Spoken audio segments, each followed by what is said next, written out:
અરે અરે અરે, શું સવારમાં મોબાઈલ લઈને બેસી ગયા છો? અરે મોબાઈલમાં સમાચાર જોઉં છું. દેશભરમાં શું ચાલી રહ્યું છે એની માહિતી તો મેળવવી પડે કે નહીં? દેશભરની પડી છે, પણ ઘરમાં શું ચાલી રહ્યું છે એ નથી જોતા. એટલે મેં તમને કામ સોંપ્યું હતું, એ કર્યું કે ભૂલી ગયા? હા, ભૂલી જ ગયા હશો. મારી વાત સિરિયસ લેતા જ નથી ને. શું મમ્મી, તમે પણ સવારમાં તમને કોઈને કોઈ તો જોઈએ જ ભાગવા માટે, કેમ? કાં તો હું હોય કે ભાઈ હોય. આજે કોઈ ના મળ્યું તો પપ્પાનો વારો ચડાવી દીધો. તું ચૂપ બેસ. આવ્યો મોટો પપ્પાની સાઈડ લેવા વાળો.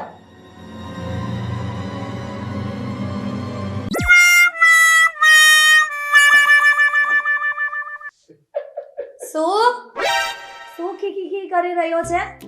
અને તમારા બાપ દીકરામાં શું ઈશારાબાજી ચાલી રહી છે? અરે આ તારું જ કામ કર્યું છે. જો ને આમાં કઈ છોકરી તને પસંદ છે સંજય માટે?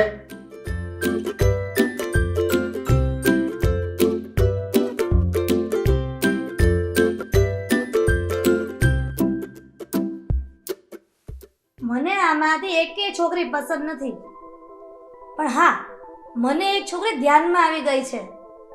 હું મારા ભાઈના છોકરાના લગ્નમાં ગઈ હતી તો મારા ભત્રીજાની સાડી છે, ખૂબ પૈસાદાર છે અને એના પપ્પા બહુ સારો એવો દહેજ આપશે.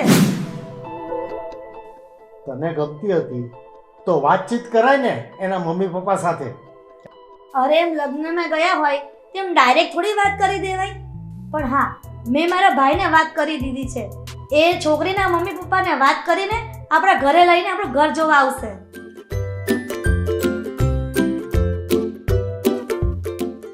ગુડ મોર્નિંગ ભાઈ. Good morning. ભાઈ, ઘોડીએ ચડવા તૈયાર છો ને? એટલે એટલે કે મેં તારા માટે છોકરી શોધી રાખી છે અને એ લોકો કાલે આપણું ઘર જોવા આવવાના છે. શું? તમે લોકોએ મને એકવાર પૂછ્યું પણ નહીં અને મારા માટે છોકરી પણ શોધી લીધી? એમાં પૂછવાનું શું હોય?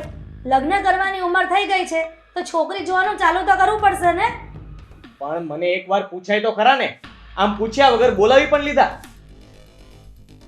તું એકવાર જોઈ તો લે. ગમે તો હા પાડજે, નહીં તો ના. મારે લગ્ન કરવા જ નથી.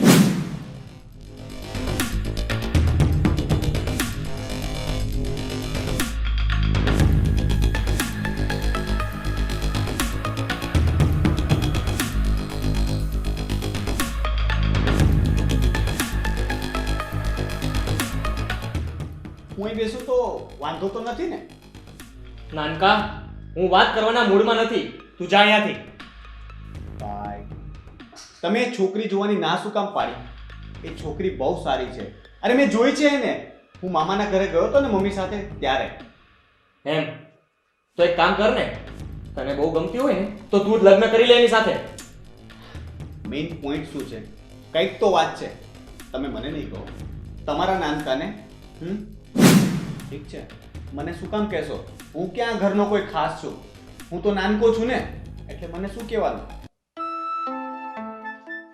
બસ હવે મને ઇમોશનલ બ્લેકમેલ ન કર. કહું છું તને બધું. આ થઈને મારા ભાઈવાળી વાત.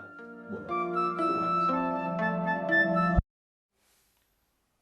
હું એક છોકરીને પ્રેમ કરું છું અને એની સાથે લગ્ન કરવા માંગુ છું. ઓય ઓય, શું વાત છે? છુપા રુસ્તમ નીકળ્યા તમે તો. તો પછી ક્યાં પહોંચ્યા તમારા પ્રેમની ગાડી? એ બધી તો પછી વાત, પણ આ મમ્મી જો ને. પણ ભાઈ, જો આવી વાત હતી તો અમને પહેલા જ કહી દેવાય ને. આ ઘરમાં બધા તમારા માટે છોકરીઓ શોધતા હતા કેટલા દિવસથી. તો હું સામે ચાલીને કહું કે મારે લગ્ન કરવા છે, મને ઘોડીએ ચડાવી દો. ભાઈ, હું છું ને, હું બધું ઠીક કરી દઈશ. તમે ચિંતા ના કરો, ઓકે? સોરી નાનકા, હું ગુસ્સામાં તને ખીજાઈ ગયો. અરે ના ભાઈ ના, મને કોઈ ખોટું નથી લાગ્યું. It's okay.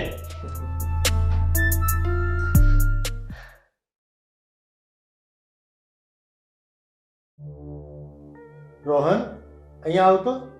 હા પપ્પા.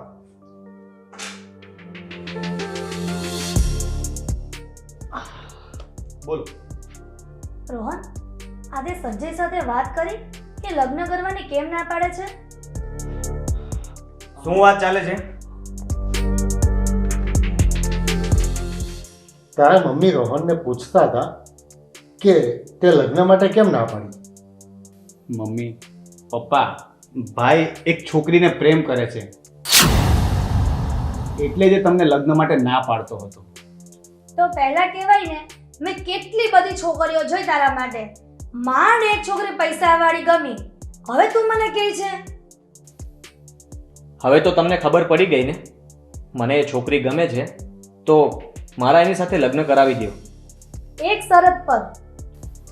કેવી શરત? છોકરીના મા બાપ પાસેથી હું દહેજ માંગીશ. જો અત્યારે દહેજની ના પાડીશ તો મમ્મી ક્યારેય સ્નેહા સાથે મારા લગ્ન નહીં કરાવે. એટલે અત્યારે હાએ હા કરવામાં જ સારું છે. અરે પૈસાની ભોગી, તું જ્યાં હોય ત્યાં પૈસાના જ વળકા કરતી હોય છે. તું તારા દીકરાની ખુશી પણ પૈસામાં જ તોડે છે. તો એમાં ખોટું શું છે? હોવ આવે તો દહેજ તો લાવવું જ પડે ને. કાલ સવારે ગામની બાઈઓ કહેશે કે તમારી વહુ શું લાવી, તો મારે શું કહેવું? ચૂલાની રાખ લાવી? ઠીક છે મમ્મી, મને તમારી શરત મંજૂર છે, પણ લગ્ન તો હું એ છોકરી સાથે કરીશ જે મને પસંદ છે. તો મને પણ મંજૂર છે. વાહ, પૈસા આવશે, આખું ઘર પૈસાથી ભરાઈ જશે. ભાઈ, મારી થનારી ભાભીનું નામ તો કહો. સ્નેહા. ઓહો, નામ લેતા પર શરમાય છે ને કઈ? હવે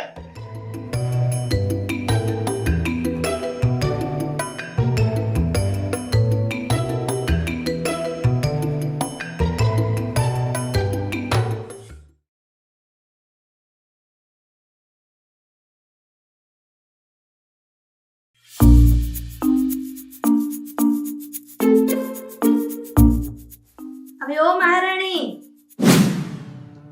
આ સૂરજ માથે ચડ્યો છે અને તારા બાપનું ઘર નથી કે 9 વાગ્યા સુધી પડ્યા રહ્યો. સોરી મમ્મી, આજે થોડું લેટ થઈ ગયું. આ બધા નાટક તારા બાપના ઘરે ચાલતા હશે, મારી પાસે નહીં. ચાલ હવે ઊભી થા અને બધા માટે નાસ્તો બનાવ. હા મમ્મી, હમણાં બનાવી આપું. અને હા, કાલથી સવારે 5 વાગે ઉઠી જાજે અને સૂર્યોદય થાય એ પહેલા વાસી કચરો ઘરની બહાર નીકળી જવો જોઈએ. મારું ચાલે ને તો કચરા સાથે તમને પણ કાઢી નાખું, કચરા ભેગા. ક્યાં ખોવાઈ ગયા મહારાણી? સપનામાંથી બહાર આવો અને ઘરનું કામ કરો. હા મમ્મી, તમે જાઓ, હું આવું છું. રોજ સવારમાં વહેલી ઉઠવાની ચિંતામાં સાંજે વહેલી સૂઈ જાઉં છું. મારા પતિને પણ ટાઈમ નથી આપી શકતી. હું આ ઘરમાં વહુ બનીને આવી છું કે નોકરાણી, એ જ સમજ નથી પડતી. સ્નેહા વહુ, તમારો રાજયોગ પથારીમાં પૂરો થયો હોય તો રૂમમાંથી બહાર નીકળો કે ગોર મહારાજને બોલાવવા પડશે પથારીમાંથી ઊભા થવા માટે, મુહૂર્ત જોવા માટે. એ હા આવી. બાપરે, હજુ તો મરી ગઈ.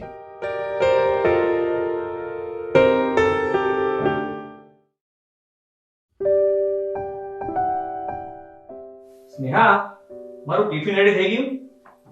હા બસ રેડી જ છે. સંજય, એક વાત કહું? હા બોલ ને. તમે મમ્મીને સમજાવો ને. એ વાતમાં મા બાપ સામે બોલવા લાગે છે અને દહેજ માટે મેળો મારે છે. સ્નેહા, મમ્મી મારી વાત માનશે જ નહીં, અને જો હું કંઈક કહેવા જઈશ તો કહેશે કે બાયડીની બોલી બોલે છે. તો સંજય, આપણે બીજા ઘરે ભાડે રહેવા જતા રહીએ તો? શું કહેવા માંગે છે? હું મારા મા બાપ અને મારા ભાઈને એકલો મૂકીને બીજે રહેવા જાઉં?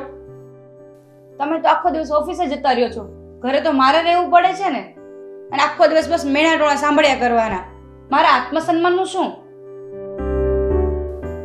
ભાભી, તમે મમ્મીની વાતનું ખોટું ના લગાડો. એમનો સ્વભાવ જ એવો છે.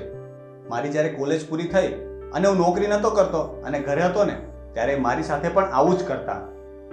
તો તમે જ કયો, હું શું કરું? મારી પાસે એક આઈડિયા છે. તમે પણ જોબ કરવા માંડો.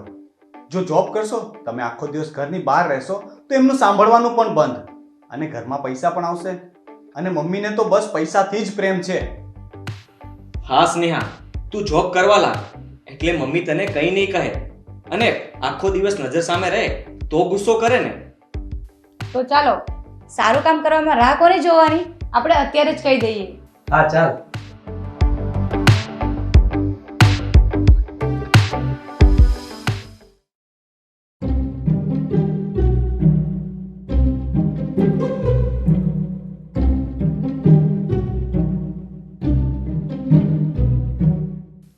મમ્મી, મારે તમને એક વાત પૂછવી છે. તારે વળી મને શું વાત પૂછવી છે? અને આ મને પૂછી પૂછીને ક્યારથી પાણી પીવા માંડી? મેં માસ્ટર ડિગ્રી પૂરું કર્યું છે, તો એ ભણતર ક્યારે કામ લાગશે? હું વિચારું છું કે જોબ કરી લઉં, અને એની જે કંઈ સેલેરી આવશે એમાંથી અડધી તમને આપી દઈશ.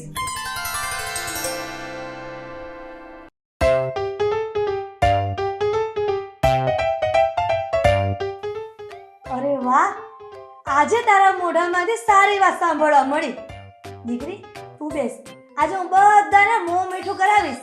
હું હમણાં આવું છું, કારણ કે ઘરમાં લક્ષ્મી આવશે.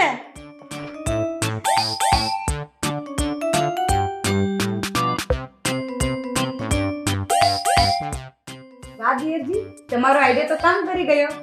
પહેલા તો મને બોલાવતા પણ નહીં, અને આજે મીઠાઈ ખવડાવશે. હું મારા આત્મસન્માન માટે જ જીવવા માંગતી હતી. તો હવે તો તારું આત્મસન્માન તને મળી ગયું ને? હવે તો ખુશ ને? વહુ, તમારા આત્મસન્માનની રક્ષા તમારે જાતે જ કરવાની રહેશે. જો બીજાના આધાર પર રહેશો ને તો તમારે હંમેશા મહેનત સાંભળવા પડશે. હા સ્નેહા, આત્મનિર્ભર બનીને તું બીજાને પ્રેરણા આપજે, એટલે એ પણ પોતાના પગ પર થઈ જાય. ધીરે બોલો ભાઈ, મમ્મી સાંભળી જશે ને તો પાછી મહાભારત શરૂ થઈ જશે.